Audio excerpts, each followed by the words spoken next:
everybody. Thank you for tuning in to another episode of the Creatives Podcast. I am one of your co-hosts, Simone Campbell. And I am your other co-host, Tevin Brown. And today we have on two fantastic, multi-talented individuals. We have director, writer, producer, founder, co-founder of some local film productions. We have Aaron Alexander, and we also have business partner, model, actress, philanthropist, all of the above, Abby Max. Thank you so much for being here with us. Thank you, guys. Thanks for having us. Yes. Looking fantastic. You got the yin and the yang today. Look at that. Pretty much. Yep. Yeah. Well, that's a good lead in, I guess, to the first question. We were talking a little bit before pre-production about how, you know, your work really goes like right hand, left hand. Couldn't do it without each other. So tell us a little bit about how you became business partners. Go ahead. You know, we actually met at like a networking event, and it was just, we had met a couple of times, and then finally we sat down and we talked to each other, and it was just like, this person inspires me. And, you know, it was very mutual, and it was pretty cool. I was like, I really want to work with this person. So we got to know each other to make sure it was like a good fit, and then everything just like took off, and now we're always by each other's side. It's rare to see us without each other. That's so wonderful. It is. No, I love that. And I love kind of how you brought up like the yin and yang and everything. So I guess my follow-up question is, do you feel like what especially like helps that chemistry is necessarily how you guys' differences complement each other when it comes to working on projects? Oh, absolutely. I She would talks about that a say lot. that he's like, he's good at some things that I'm definitely not good at, and we're just we're complementary to each other. And then she's good at things that I'm not good at. So and so that's kind of how it goes for us. Like one of us has a little bit bigger strengths than the other, but we're both very creative, and we sit down and brainstorm. It gets crazy. It's like hours go by and we're like, holy crap. Like, look at this map we've created, all the red yarn. Fantastic. Well, can you share a little bit more about the initiatives that you're working on together? I'm going to let you go ahead. oh, what are we working on together? Film-wise, we just finished up with proof of concept called Bad River.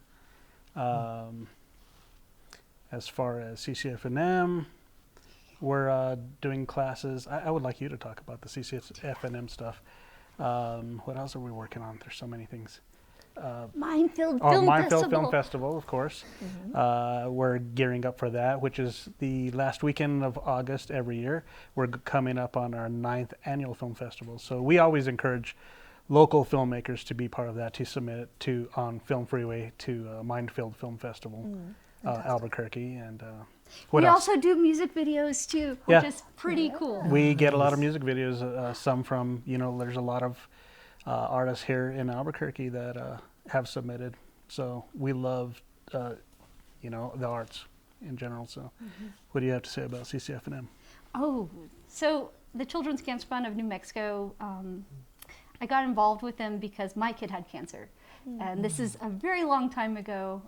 The Children's Cancer Fund would help us. Like, I lived in Alamogordo, so that they would give me gas certificates to come back and forth. So they paid for my gas, food vouchers, and they really made a pretty impact on me during my struggle. So fast forward 10 years later, I moved to Albuquerque. I was able to like recreate that for the Children's Cancer Fund. And I got swag bags. I hit the pavement. It took me a few months to like get it to fruition, and community was amazing. I didn't know anybody, so I mean, getting out there and talking to people, like my nail tech, and they would put in stuff from their place. My plumbers made bags with their stuff. It was like a big community involvement, and I thought let's do more of that. And then so we started acting classes. At that time it was with Stephen Burho, and we created some short films. And one of them made it to Dances with the Films. It's a top 10 film festival in the U.S. And we got to fly the kids out there to see themselves on the big screen at the Chinese theater. And it was really amazing, and it was really exciting. And then we've built onto that. Now he's taken over the acting program, and he's also teaching music, band music, like full-on rock band. It's a lot of fun. And we just recently added dance last week, and that's with Deidre Michelle from DMe Talent Agency. Yeah, she's an amazing dancer, incredible. And now she's taken on some classes, and these are all weekly classes. Yeah. So that's what we're doing at Children's Cancer Fund. I'm on the board there too, so I do other services with them, but this is kind of the thing that I'm nourishing, my focus. That's huge. Oh my God. It's so exciting to hear. Again, we were talking beforehand about like, why are we here? Why are we doing this? And it's so exciting to hear some impact being made like in real time, week to week, in the lives of these children, in the lives of these young artists, and spreading hope through creativity. That's so huge. It builds confidence, and that's the whole key, because that's what happened to my kid. And I was like, oh, that built confidence. That's cool. Yeah. What is the thing that's so powerful? Well, confidence is. If you have confidence, you can do anything. Absolutely. And nothing can really kind of get in the way of that. Oh yeah. No question. Yeah, I think that's so beautiful, and especially to hear the story of your child and how they're doing so well now, and also how the foundation had helped you when you kind of like turned around and in your own ways even got the community together, and just that's such a beautiful story, and thank you for sharing it firstly. And thank you for your contributions to it as well in the continuation of it all, and both of you really, with you also taking on the acting side. That kind of goes into one of my favorite questions that I don't always ask, but some of your favorite things about, which you kind of already touched into in this, but some of your favorite things about working in New Mexico and with this community. Do you want to go ahead and lead that one? I think that's a better question. Well, what I love about working in New Mexico is just that it's home. And so I just have this, bond with the state. A lot of people say, hey, I want to get out of here.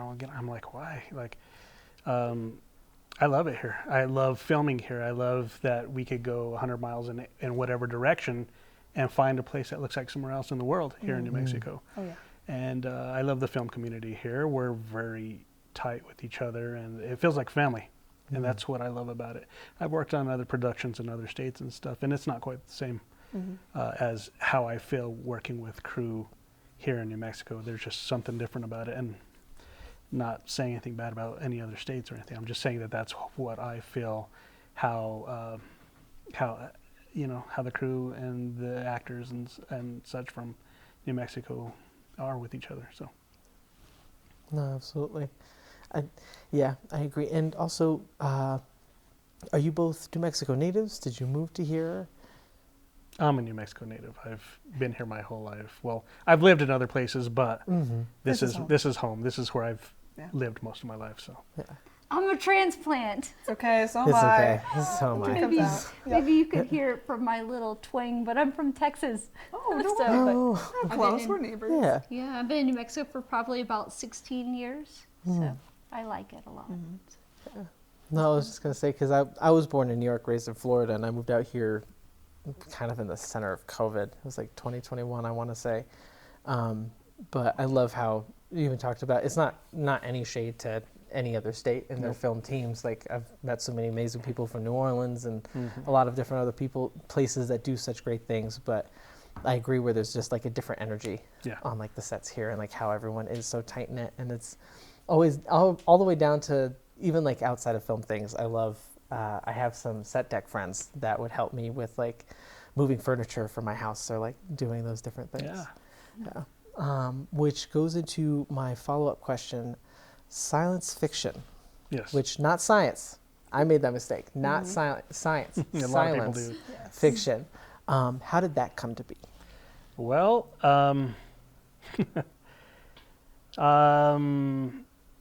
well, this is kind of weird, but like a friend of mine in Germany, we would make films and stuff together, and I used to be part of a different production company, and when I decided to go off on my own, he already had science fiction films in mind.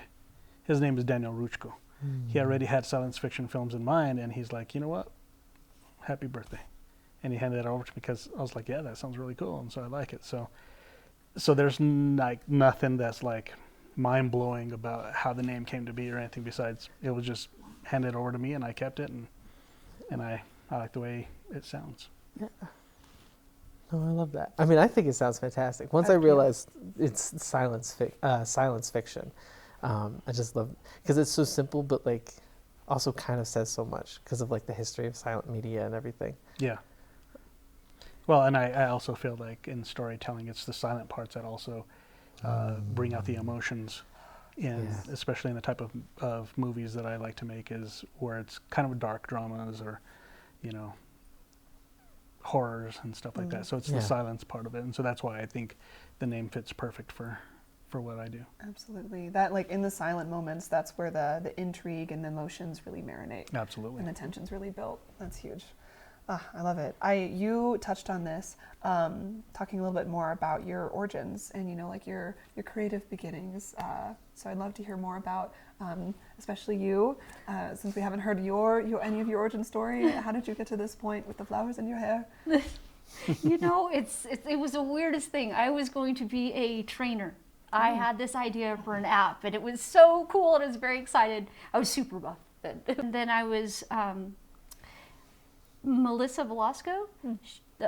She's a wonderful author here in town, and she's like, she wanted to talk about me being on one of her covers. I was like, whoa. And then within that same message, Deidre from DMe was like, I need to talk to her about signing her. I was going to be getting in on that already to ask, and that's kind of how it started.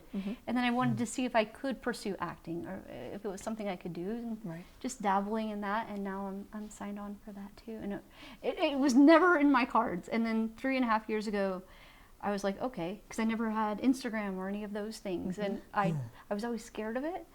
That's valid. Yeah. And then Social I media's just void. jumped and off the cliff, and I was like, all right, I'm going to do this. I'm going to try that. I shelved the whole personal training idea and totally not doing that anymore. But yeah, so that's kind of what started it. That's how I got involved into that. And then I started doing, like, getting into production stuff, which I thought was cool. I like behind the camera as well. So. Absolutely. Yeah. And diving a little more deeply into the answer that you gave as well, where did that initial spark and interest kind of get inspired? Well, I'm going to have to start way back, 1926. Oh, yeah. Well, actually, Not that old. I was. I did a lot of acting as a child, 12 years old, and throughout, and so I mean, I was acting up until about 15 years ago, where I decided to give producing and directing a chance, and I was like, because I had this idea and I came up with a story. It's called Opal, and put the team together. We shot it. I loved it, and I'm like, man, I love this. This is fun. And so anytime that my agent would send an email saying, hey, you have an audition, blah, blah, blah, I would feel like,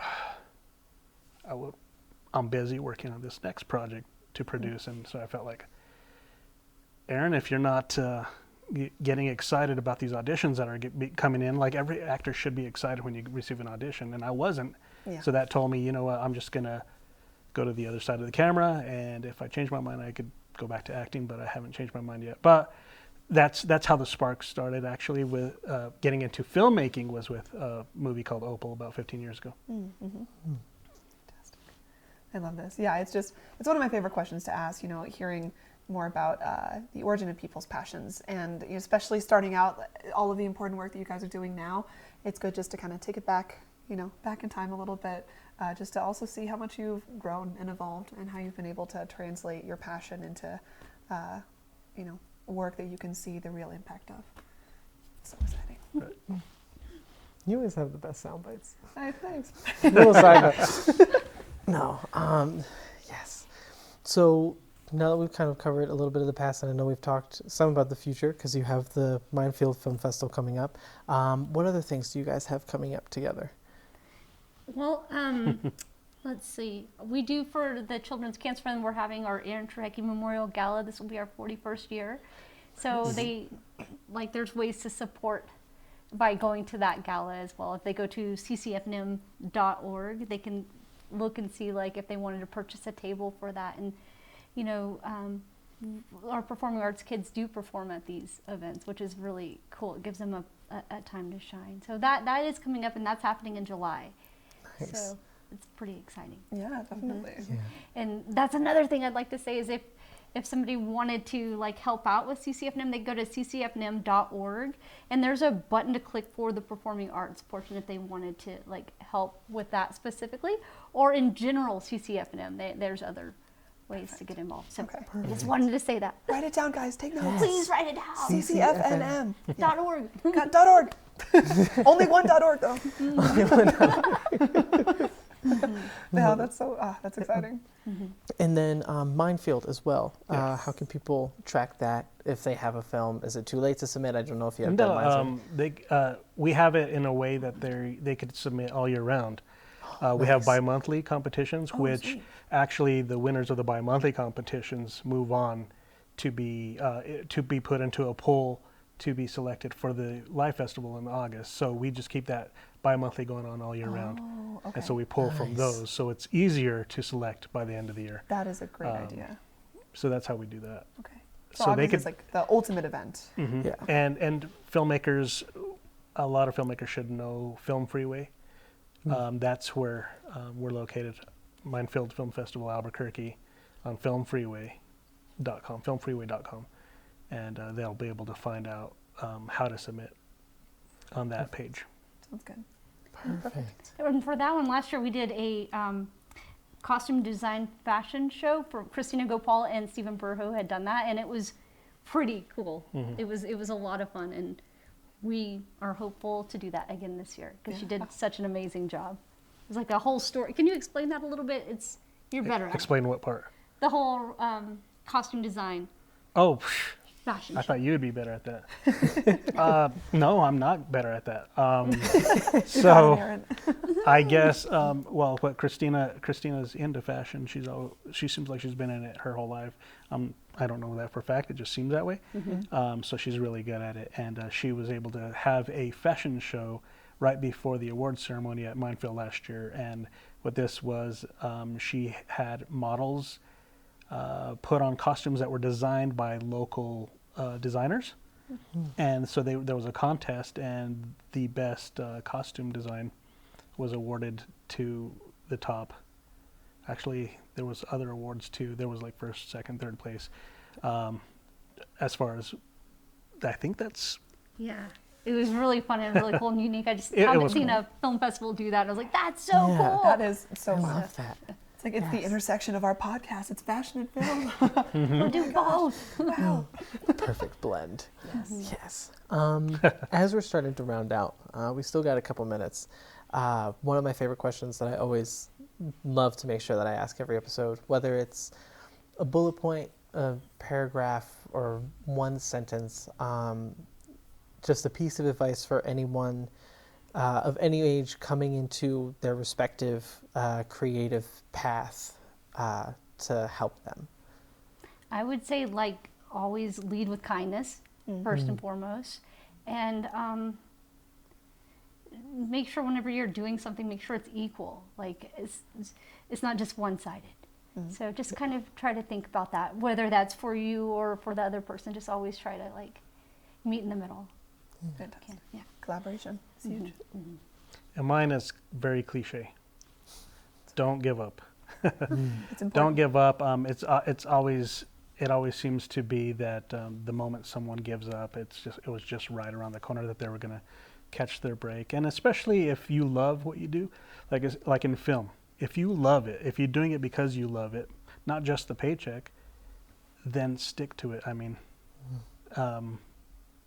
that's what I say, and it pays off. It does. In a variety of ways, right? Yeah, in a variety of ways, not just financially, because like right now, we know that we're in a dry spell, but you know, I think it's worth it. Yeah. Absolutely. That's No, huge. I agree. Especially with, we're in a dry spell union-wise, but I feel like there's just like so many creative projects that I'm seeing so many people come out with on their own right now that are just like, just blow me away. So yeah. Yeah, we're in the process of development for Battle River feature film right now. So, Oh, great. Nice. and a lot of it too is like, you know, we want to keep these things going. We want that momentum to start to pick up again, and you know, once it picks up, then a lot of things are going to happen. A lot of creatives Oh, yeah. are going to be able to come back to work and create work. Yeah. It's huge. The world will be better for it. Absolutely. So where can people make sure that they can follow the work that you're doing? We've like dropped a couple .org so far. But yeah, where can we find you? Well, I mean, there's my social media. It gets a little chaotic, and sometimes it's like about travel and fashion, and then we also mention these. That's Abby Max 505 at Instagram. However you do that. That's that it is. Yep.